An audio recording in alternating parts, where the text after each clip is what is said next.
Hey guys, welcome back to the Curly Reader. My name's Amanda, and today I want to share with you my most anticipated middle grade releases for April, May, and June of 2021.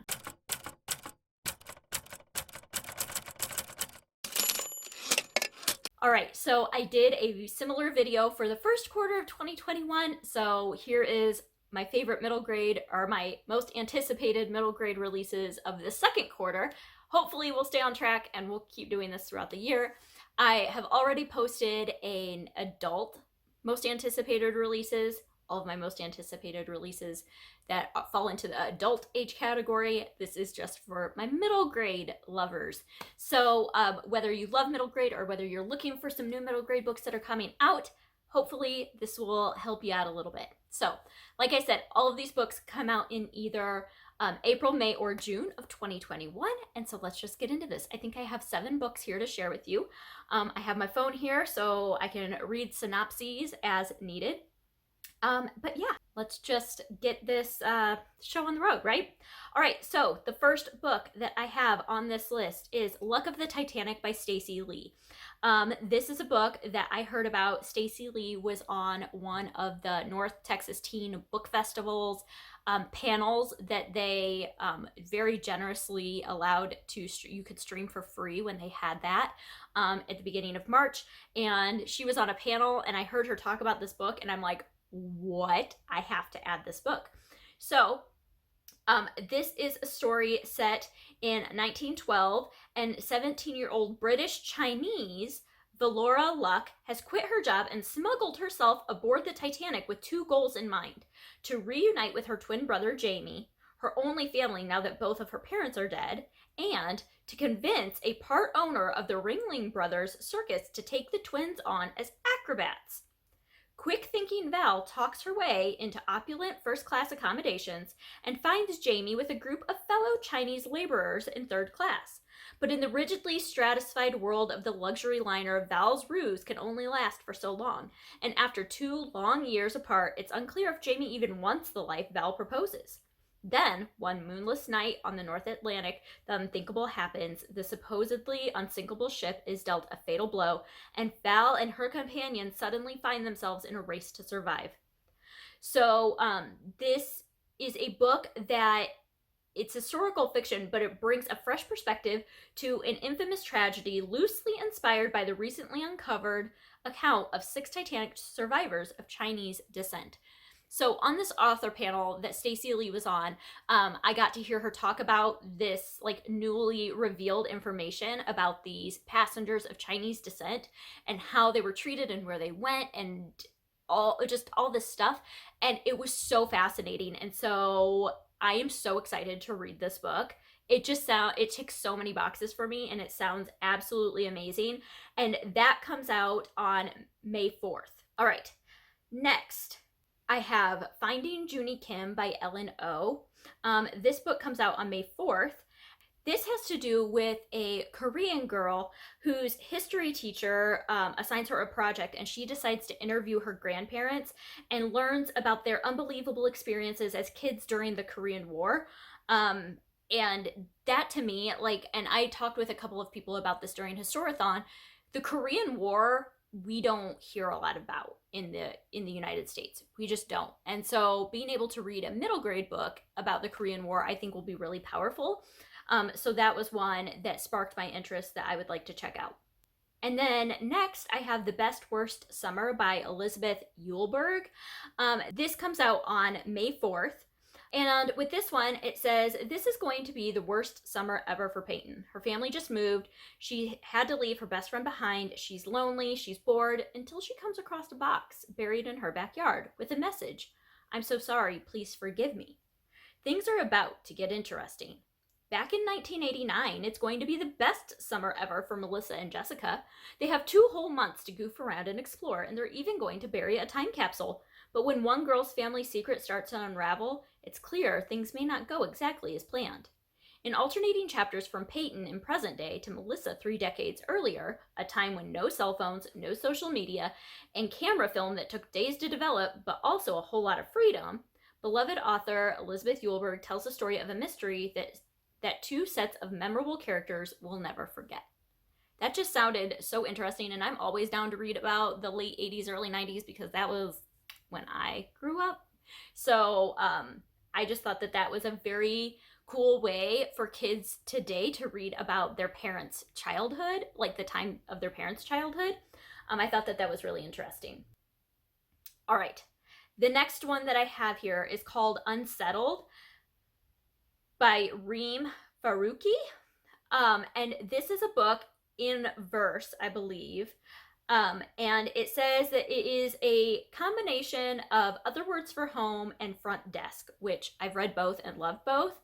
And yes, it's a novel in verse about finding your footing in the new world.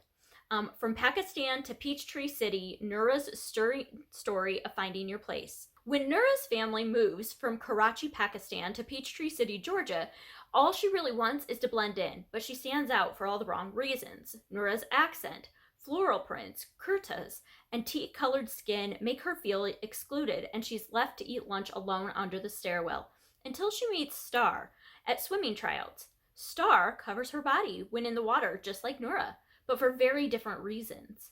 But in the water, Noura doesn't want to blend in. She wants to stand out. She wants to win medals like her star athlete brother, Owais, I don't know if I said that right, who is going through struggles of his own in America. Yet when sibling rivalry gets in the way, she makes a split-second decision of betrayal that changes their fates. As Noura slowly begins to sprout wings in the form of strong swimming arms, she gradually gains the courage to stand up to fight bullies and to fight what she believes in and find her place. So that one just sounded amazing. I love middle grade books in verse, and especially there's a big trend right now in middle grade for books in verse that have to do with immigrants to America from different backgrounds and how they find themselves assimilating or standing out and how they just kind of find their way. And so that comes out on May 11th, and it just sounded fantastic.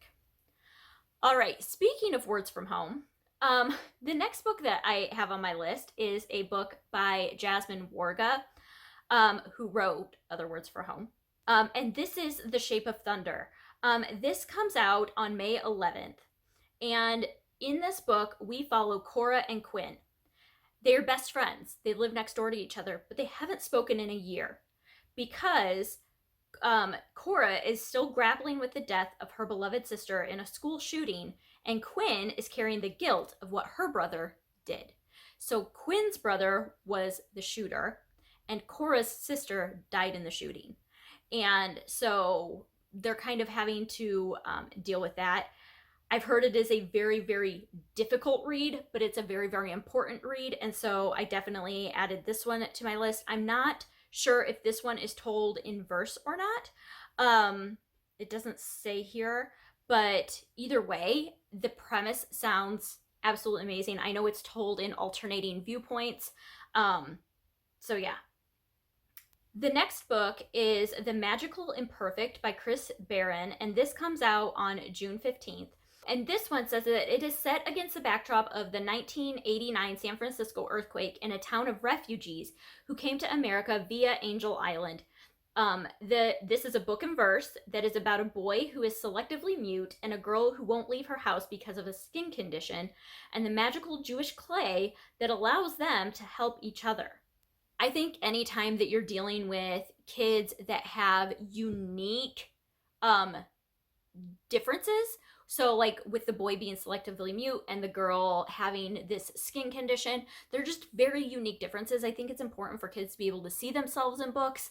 And I think that things like this allow kids to be able to do that. The more we can get those unique experiences out there, the more I think that you'll be able to reach more kids. And I love that.